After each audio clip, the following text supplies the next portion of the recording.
Welcome to the MS&Me Radio Network. The broadcast shows are for informational and entertainment purposes only. They are not designed to provide listeners with specific personal, medical, or counseling advice.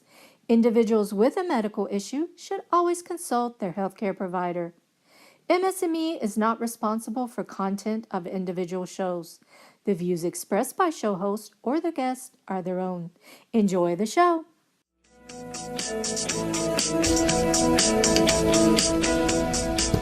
Hi, welcome to Living with MS, Truth Be Told. I'm your host, Marie Herron.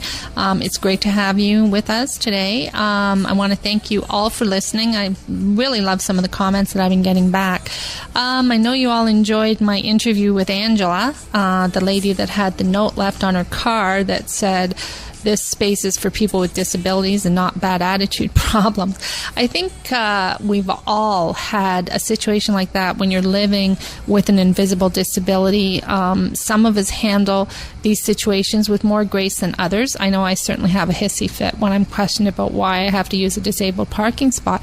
But I have with me online today a lovely young woman. Her name is Kate. And she has developed buttons to wear on the TTC.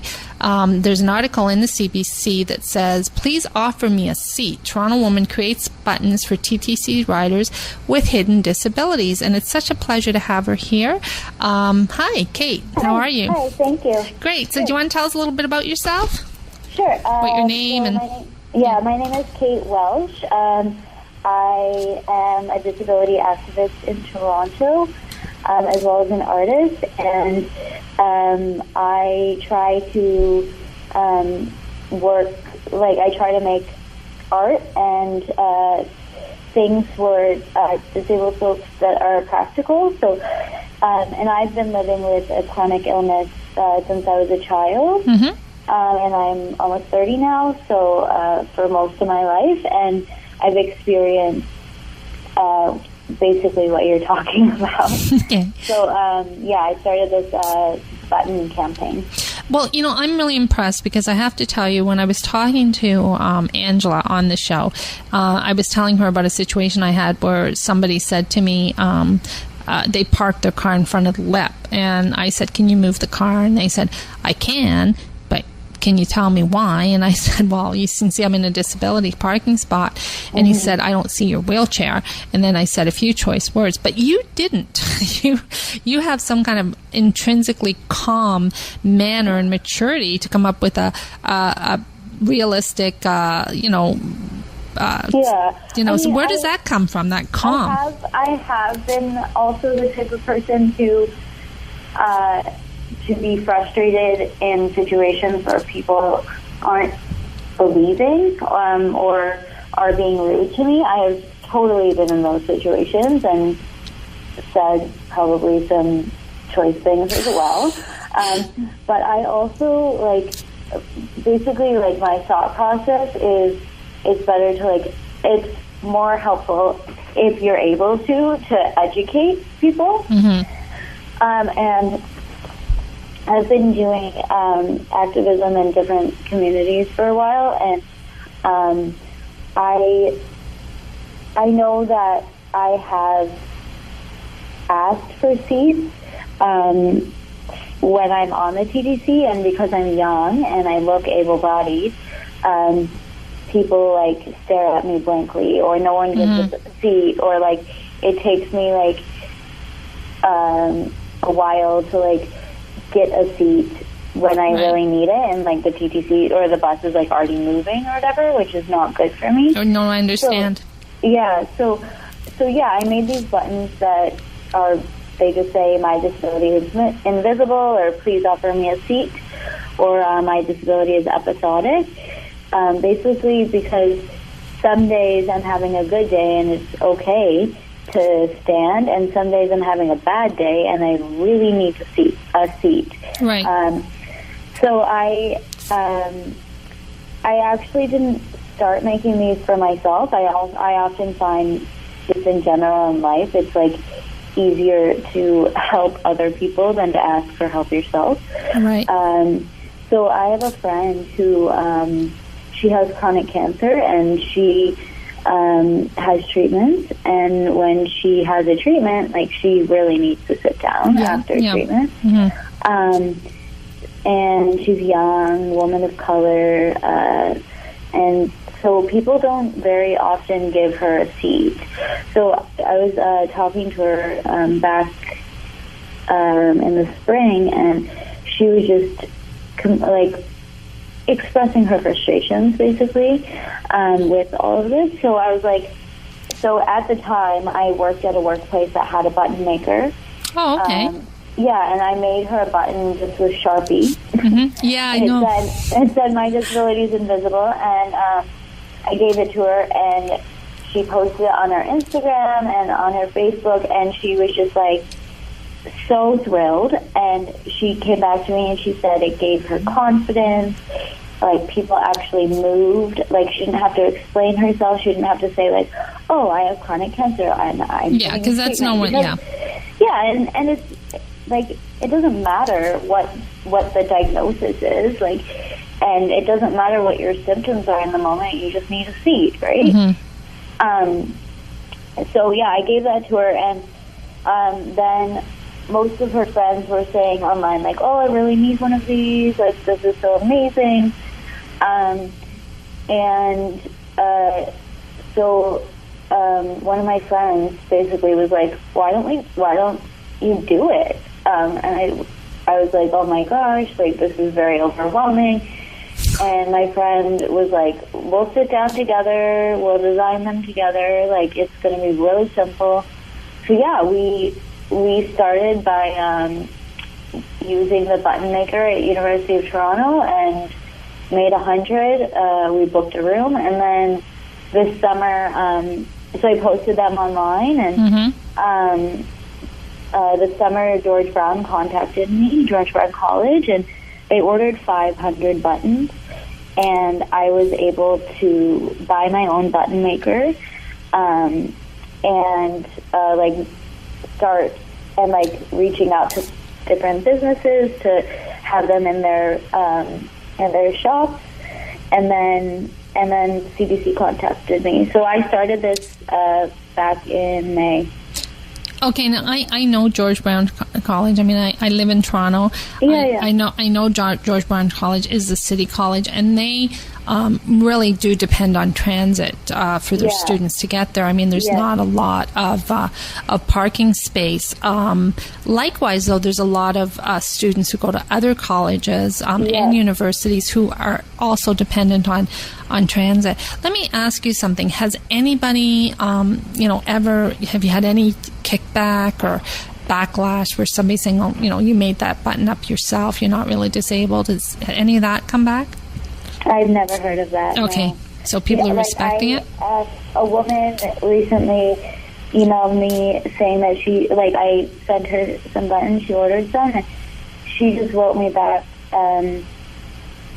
telling me that she wore the button, and usually when she asks for a seat, people look her up and down and don't give her a seat, but this time she asked for a seat, and 4 people just stood up right away, and that's because she was wearing the button. One seat. Okay, and that's because she was wearing the button. Yeah. Oh wow. Okay, that's truly amazing. Yeah. I mean, it's just so powerful, and I'm so happy that people aren't having to tell everyone their medical history because it's not relevant. No, absolutely. When you came up with the idea, did you research any other cities? I had read an article that said that London, UK, had something similar. But from what I understood, they had buttons that said "Please offer me a seat," and they also had one for pregnant women that said "Baby on board" or something like that.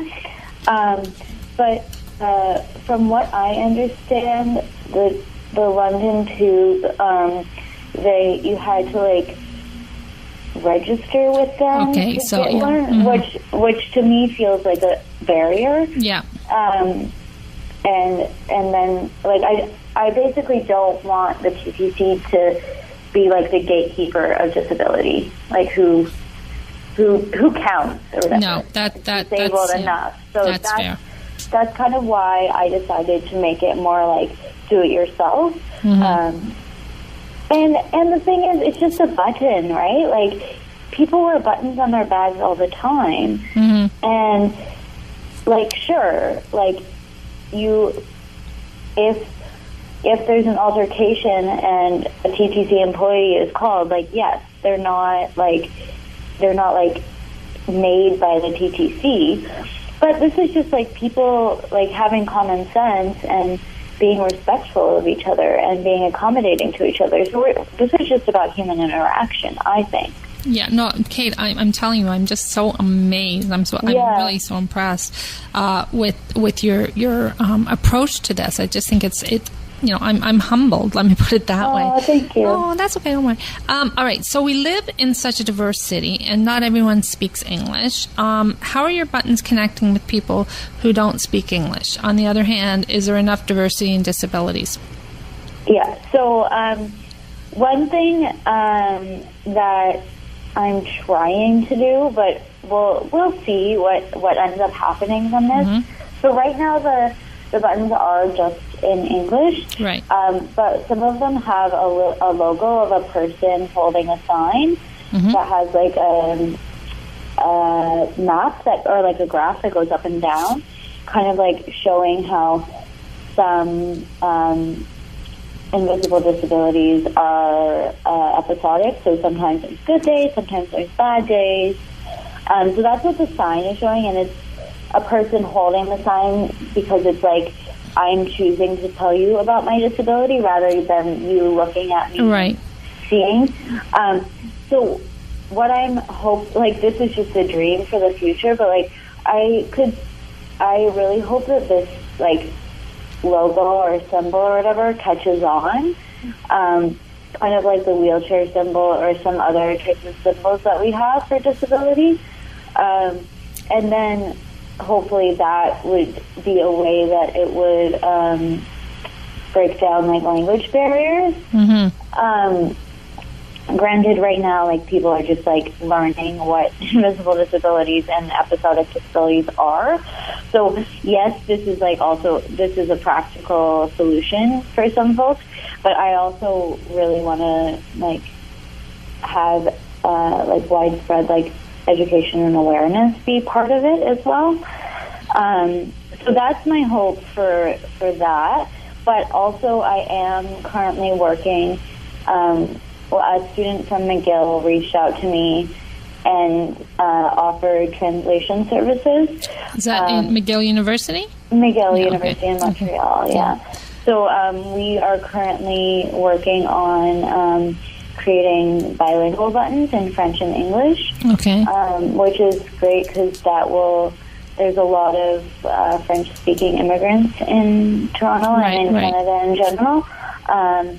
So that is another way, hopefully, that we can reach other languages. Other than that, I haven't done outreach with specific cultural groups. Right. So, right. Yeah. Has anybody offered to sponsor you at all? And said, "Oh, we'll put some money your way. We'll sponsor you."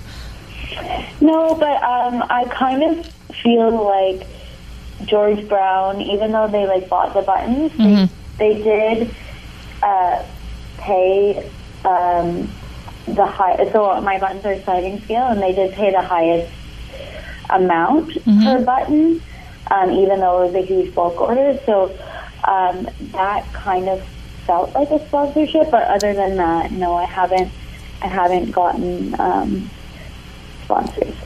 Now, Toronto is one city in Canada. You mentioned Montreal. Any plans to expand?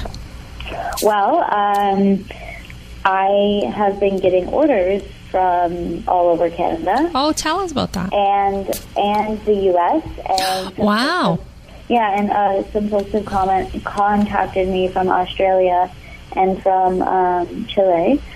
So I as of right now, I'm doing what I do here, but like people are wearing the buttons I know in Brooklyn and in San Diego. So Okay, that's amazing. Like, that's just absolutely amazing. thank you. Yeah, it's exciting. Yeah, I'm going to put a shout out to Anderson Cooper if ever he's listening. I think he should get the CNN Hero Award. I think this is just absolutely outstanding. You know, outstanding. I love it.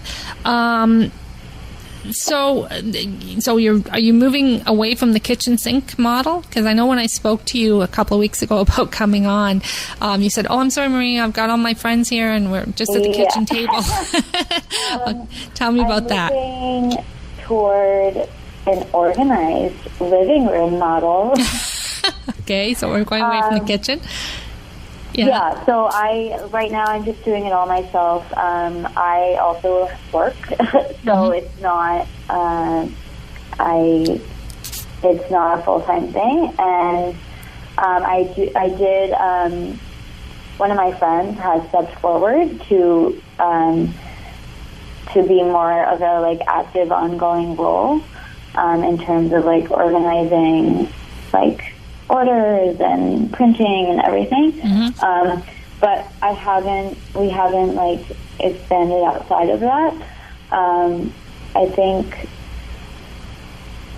I'm also like in the process of finding and working with like a business mentor, because all of this has kind of exploded and I need to like figure out how to run a business. Right. Yeah, I'm not surprised. I'm not surprised because it really, truly is an amazing concept. Actually, we just had, I had interviewed someone earlier about a program at Centennial called the Business Excel program. That might be something you might want to look into. Kate? I've seen a lot of different business programs. I'm trying to do it like one-on-one mentorship because I don't have time, because I work almost full time. Like I don't have time to do a thing. Yeah. Right. And so, how did the CBC article come about? So basically, I was on Metro Morning. Oh, right. Okay. The day before, and chatted to Matt Calloway, who's lovely, and one of the like reporters who writes for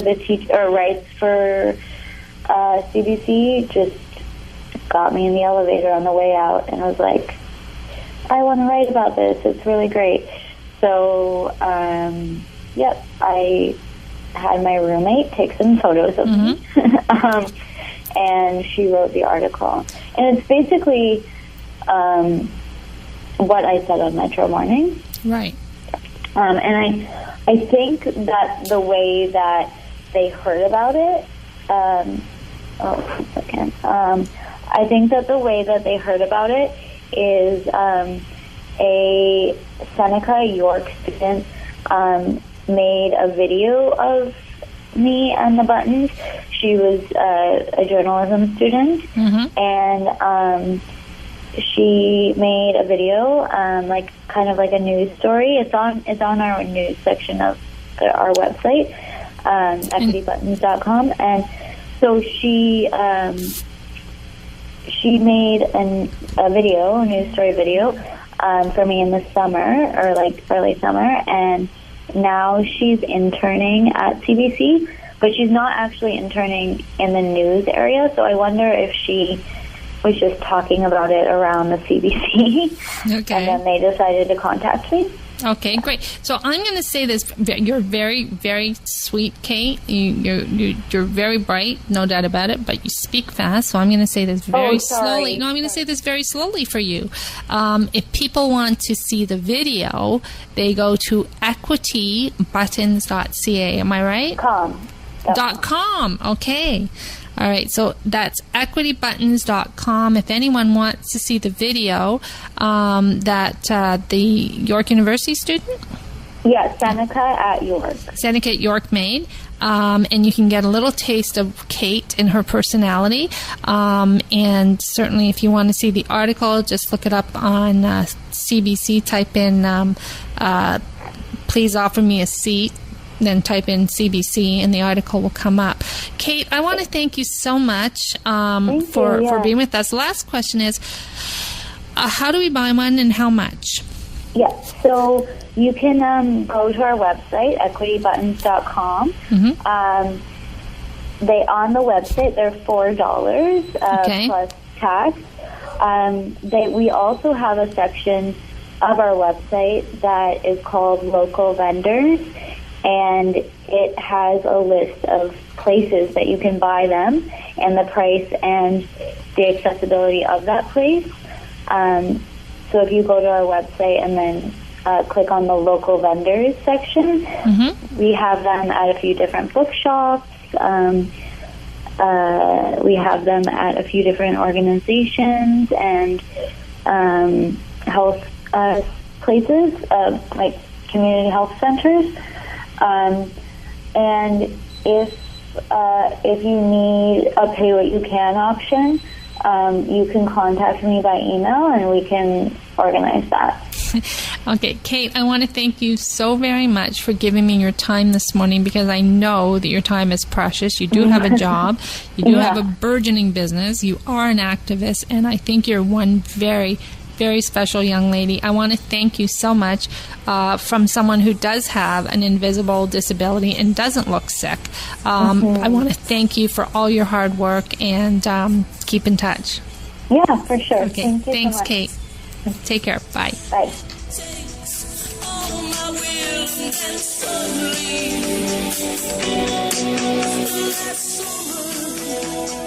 That's